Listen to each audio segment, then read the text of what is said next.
আসসালামু আলাইকুম। সংবাদে আপনাদের সবাইকে স্বাগত জানাচ্ছি। আমি ফিরোজ তোহা। শুরুতেই আরবে কেবলস সংবাদ শিরোনাম। বাংলাদেশের সর্বশেষ গুরুত্বপূর্ণ আপডেট সংবাদে আপনাকে স্বাগত। শুরুতেই সংবাদ শিরোনাম, পরে বিস্তারিত। প্রথমেই জানাবো, যানবাহনে হামলার আশঙ্কা, দেশ জুড়ে জরুরি সতর্কতা জারি করল পুলিশ সদর দপ্তর। দেশব্যাপী পুলিশের ব্যবহৃত যানবাহন লক্ষ্য করে সম্ভাব্য নাশকতার আশঙ্কায় সর্বোচ্চ সতর্কতা জারি করেছে পুলিশ সদর দপ্তর। আজ পুলিশ সদর দপ্তরের অপারেশন কন্ট্রোল থেকে পাঠানো এক জরুরি বিজ্ঞপ্তিতে এই তথ্য নিশ্চিত করা হয়েছে। এরপর জানাবো, আড়িয়াল খাঁ নদের তলদেশে তিতাসের পাইপলাইনে লিকেজ, অবৈধ গ্যাস সংযোগ দেওয়ার সময় এমনটা হয়েছে বলে অভিযোগ। কিশোরগঞ্জের কটিয়াদী উপজেলার মশুয়া ইউনিয়নের কাজীচর গ্রামে আড়িয়াল খাঁ নদের তলদেশ দিয়ে যাওয়া তিতাস গ্যাসের প্রধান সঞ্চালন পাইপলাইনে লিকেজের ঘটনা ঘটেছে। দীর্ঘদিন ধরে পাইপলাইন থেকে উচ্চচাপে গ্যাস নিঃসৃত হলেও এখনও তা নিয়ন্ত্রণে আনা যায়নি। এদিকে পুলিশের পিকআপের উপর ট্রাক উল্টে পুলিশের কনস্টেবলের মৃত্যু। উপজেলা প্রতিনিধি, কুলিয়াচর, কিশোরগঞ্জের কুলিয়াচর উপজেলা ভয়াবহ এক সড়ক দুর্ঘটনায় পুলিশের কনস্টেবল পারভেজ মিয়া ৩০ নিহত হয়েছে। সোমবার দিবাগত রাত ১২টার দিকে ভৈরব কিশোরগঞ্জ আঞ্চলিক মহাসড়কে এমন ঘটনা ঘটে।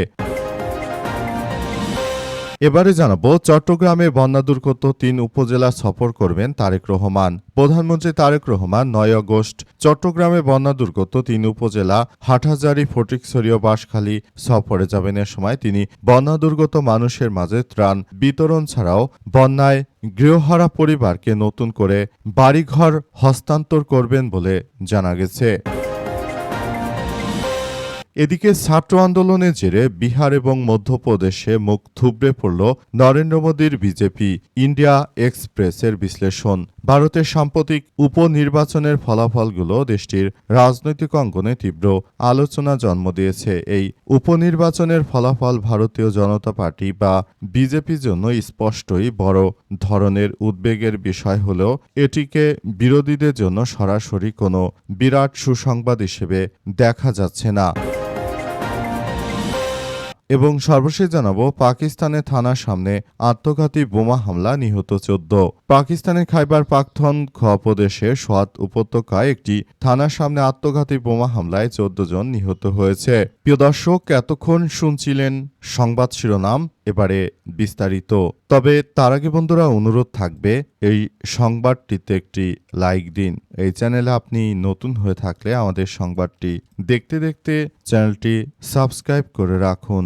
কমেন্ট করে বন্ধুরা আপনার মূল্যবান মতামত জানিয়ে দিন আপনি বিশ্বের কোন দেশ থেকে বা বাংলাদেশের কোন স্থান থেকে আমাদের সংবাদটি দেখছেন এবং শুনছেন। আর বন্ধুরা, সংবাদটি আপনার সোশ্যাল মিডিয়া, ফেসবুকে শেয়ার করে বন্ধুদেরও দেখার সুযোগ করে দিন। গাজা যুদ্ধে আপনি যদি নিরীহ ফিলিস্তিনিদের ভালোবেসে থাকেন বন্ধুরা, কমেন্টে ইয়েস লিখে পুরো বিশ্ববাসীকে আমাদের এই তাজা আপডেটটি দেখার সুযোগ করে দিন। এবারে বিস্তারিত। দেশজুড়ে জরুরি সতর্কতা জারি করল পুলিশ সদর দপ্তর। দেশব্যাপী পুলিশের ব্যবহৃত যানবাহনকে লক্ষ্য করে সম্ভাব্য নাশকতার জন্য জরুরি সতর্কতা জারি করেছে পুলিশের সদস্যরা। ৫ই আগস্ট উপলক্ষে আওয়ামী লীগের নেতাকর্মীরা দেশজুড়ে তারা এক অরাজক পরিস্থিতির সৃষ্টি করতে পারে বিধায় মূলত এই ধরনের জরুরি সতর্কবার্তা দিয়েছে পুলিশ সদর দপ্তর। পুলিশ সদর দপ্তরের পক্ষ থেকে বলা হয়েছে যে যারা পুলিশের সদস্য রয়েছেন তারা যেন কোনোভাবেই যানবাহনগুলো ফাঁকা জায়গায় রেখে সবাই যেন বিশ্রামে না যায়, যাতে করে পালিয়ে যাওয়া স্বৈরাচারের দোসরেরা তারা হয়তো উক্ত সুযোগকে কাজে লাগিয়ে তারা বড় ধরনের কোনো নাশকতার সৃষ্টি করতে পারে এবং পুলিশের গাড়িগুলোকে তারা ভাঙচুর চালাতে পারে। মূলত বিষয়গুলোকে খুবই গুরুত্ব সহকারে রেখে তারপর সবাইকে কার্যক্রম চালানোর জন্য বলা হচ্ছে, সবাইকে আরও জানানো হচ্ছে যাতে করে এই ধরনের ঘটনাগুলো কেউ না ঘটাতে পারে, সেটি সবাইকে আরও বেশি সতর্ক সতর্কতার সহিত কার্যক্রম চালিয়ে যেতে হবে এবং সবাইকে বলা হচ্ছে কেউ যেন এই ধরনের ঘটনাগুলো আর না ঘটায়, সেটি সবার জন্য খুবই সতর্কতার সহিত কার্যক্রম চালিয়ে যাওয়ার জন্য বলা হচ্ছে। সতর্কতার সহিত থাকলে আওয়ামী দুর্বৃত্তরা কোনো ধরনের আগুন লাগাতে পারবে না বলে পুলিশ সদর নিশ্চিত করেছে।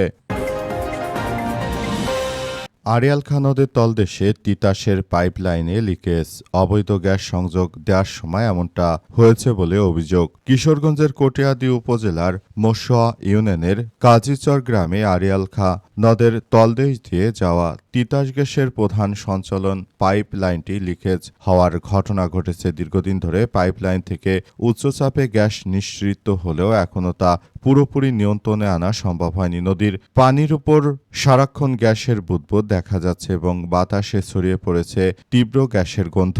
এতে নদীপাড়ের বাসিন্দাদের মধ্যে চরম উত্তেজনা উদ্বেগ দেখা দিয়েছে। স্থানীয়দের অভিযোগ, নদীপাড়ের একটি চুন তৈরির কারখানা অবৈধভাবে গ্যাসের সংযোগ নেওয়ার চেষ্টার সময় পাইপলাইন ক্ষতিগ্রস্ত হয়। এরপর থেকেই গ্যাসের লিকেজ শুরু হয়েছে।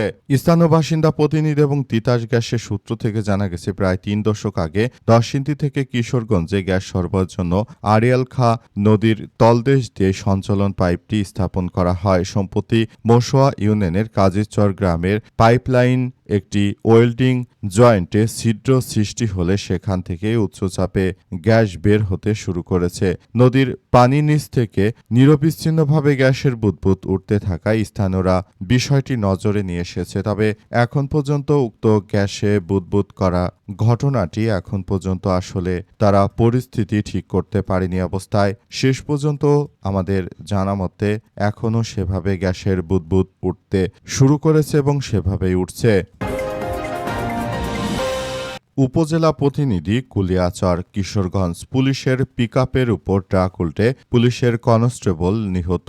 কিশোরগঞ্জের কুলিয়াচর উপজেলায় ভয়াবহ এক সড়ক দুর্ঘটনায় পুলিশের কনস্টেবল পারভেজ মিয়া ৩০ নিহত হয়েছে। রাত ১২টার দিকে ভৈরব কিশোরগঞ্জের আঞ্চলিক মহাসড়কের দারিয়াকান্দি বাস স্ট্যান্ড এলাকায় এমন দুর্ঘটনা ঘটে। পারভেজ মিয়া ভৈরব হাইওয়ে থানার পুলিশে কর্মরত ছিলেন এবং তার বাড়ি হবিগঞ্জ সদর উপজেলায়। প্রত্যক্ষদর্শী ও পুলিশ সূত্র থেকে জানা গেছে, ভৈরব হাইওয়ে পুলিশের একটি পিকআপ ভ্যান দারিয়াকান্দি এলাকায় একটি সিএনজি দুর্ঘটনার খবর পেয়ে ঘটনাস্থলে যাচ্ছিল। পিকআপ ভ্যানটির একটি চাকা সমস্যায় পড়লে চালক তা সারানোর জন্য পাশে থামানোর সময় পিছন দিক থেকে আসা ধানের খোসা বোঝাই একটি ট্রাক নিয়ন্ত্রণ হারিয়ে পিকআপটির উপর উল্টে পড়ে। পিকআপের মধ্যে বসে থাকা পুলিশের কনস্টেবল পারভেজ মিয়া ট্রাকের নিচে চাপা পড়ে ঘটনাস্থলেই মারা যায়। এই ঘটনার পরপরই স্থানীয় জনতা ফায়ার সার্ভিসের একটি দল ঘটনাস্থলে পৌঁছে উদ্ধার কার্যক্রম শুরু করেন। তাদের সহযোগিতায় ট্রাকের নিচে চাপা পড়া পারভেজ মিয়ার লাশ উদ্ধার করা হয়। বিষয়ে ভৈরব হাইওয়ে থানার অফিসার্স ইনচার্জ সুমন্ত কুমার চৌধুরী নিশ্চিত করেন যে এটি একটি অনাকাঙ্ক্ষিত মর্মান্তিক দুর্ঘটনা। এই দুর্ঘটনায় হাইওয়ে পুলিশ এর পরিবার গভীরভাবে শোকাহত এবং এই ধরনের ঘটনা যেন আর না ঘটে সেই ব্যাপারে সবাইকে আরও বেশি সতর্ক থাকা উচিত। চট্টগ্রামে বন্যা দুর্গত ৩ উপজেলা সফর করবেন প্রধানমন্ত্রী তারেক রহমান। প্রধানমন্ত্রী তারেক রহমান আগামী ৯ আগস্ট চট্টগ্রামে বন্যা দুর্গত ৩ উপজেলা হাটহাজারী, ফটিকছড়ি ও বাঁশখালী সফরে যাবেন। এ সময় তিনি বন্যা দুর্গত মানুষের পাশে দাঁড়াবেন বলে বিএনপির পক্ষ থেকে নিশ্চিত করা হয়েছে।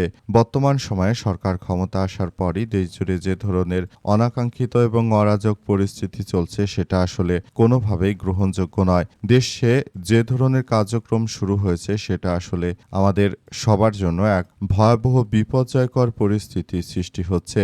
দেশ জুড়ে আসলে যেভাবে কার্যক্রম এবং যে অনাকাঙ্ক্ষিত ঘটনাগুলো ঘটছে সেটি আসলে আমাদের সবার জন্য এক বিপর্যয়কর পরিস্থিতির সৃষ্টি হতে পারে। দেশে যে ধরনের ভয়াবহ বন্যা পরিস্থিতির সৃষ্টি হয়েছে মূলত এজন্য প্রধানমন্ত্রী তারেক রহমান যেসব বন্যা দুর্গত এলাকা ছিল সেগুলো পরিদর্শনে যাওয়ার সিদ্ধান্ত গ্রহণ করেছেন। তিনি চট্টগ্রামের ফটিকছড়িতে যে হেলিপ্যাডে তার হেলিকপ্টার অবতরণ করবে সেখানে বিএনপির নেতারা গিয়ে তারপর সেগুলোর খোঁজখবর নিয়েছে। সেখানে সেনাবাহিনীর সদস্যরা সহ বিভিন্ন আইন শৃঙ্খলা রক্ষাকারী বাহিনীর সদস্যরা তারা আসলে ওই জায়গায় ছিল এবং তারা মূলত সবকিছু খুব সুন্দরভাবে গড়ে তুলেছে। দেশটাকে সুন্দরভাবে গড়ে তোলার মধ্য দিয়ে একটি সুন্দর ও সমৃদ্ধির একটি রাষ্ট্র কাঠামো আসলে গড়ে তুলতে গড়ে তোলার জন্য সবাই আরও বেশি সক্রিয় ভূমিকা পালন করেছে অবস্থায় সবাইকে আমরা খুব সুন্দরভাবে একটি রাষ্ট্র কাঠামো গড়ে তোলার মধ্য দিয়ে সবাই এগিয়ে যেতে চাই বলে এমন কথা উল্লেখ করা হয়েছে।